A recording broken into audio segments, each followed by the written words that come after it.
What's going on, mi gente? Louis the Boilerman here. We're working on this old oil boiler. You guys can see. Never really dealt with this brand too much, but it was all the same shit.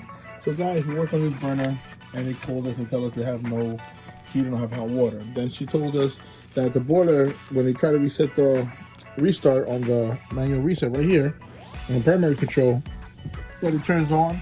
It tries to turn on, it doesn't engage and it shuts off. So I checked the tank. The oil tank is right here, and we checked, and the gauge is about less than a quarter.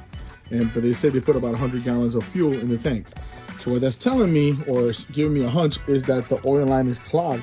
Because guys, we always tell everybody who has oil, do not let the oil tank go too low. Why? Because you start picking up the mierda that's in the bottom of the tank, all that sludge and shit and all that garbage, or that sediment gets stuck in the bottom. And what happens is when this turns on, the burner doesn't know anything about what's inside the tank. All it knows is how to suck, and it's sucking the oil, the shit, whatever's inside the oil tank.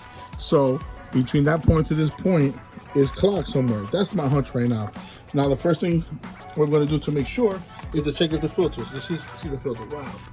So that tells me right away. Is it a filter? Yeah, that filter is full of shit.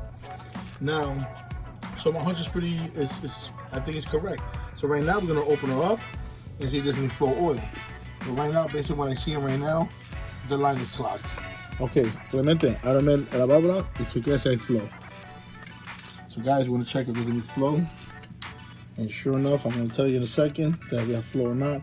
But I'm pretty good at this, guys. I mean, you know, my intuition is pretty good.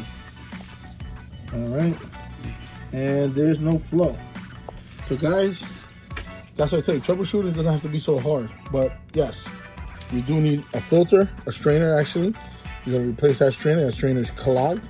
And because it's clogged, it's telling me already, is it kidding me? By opening that valve, there's no oil, that we have no flow. So we know the oil line is clogged. So I have to blow her out, well, meaning blowing out the oil line. Of course, we're gonna advise her to get some more oil because it's still low in oil. We're gonna do a full tune up on the burner, and I'll take it from there.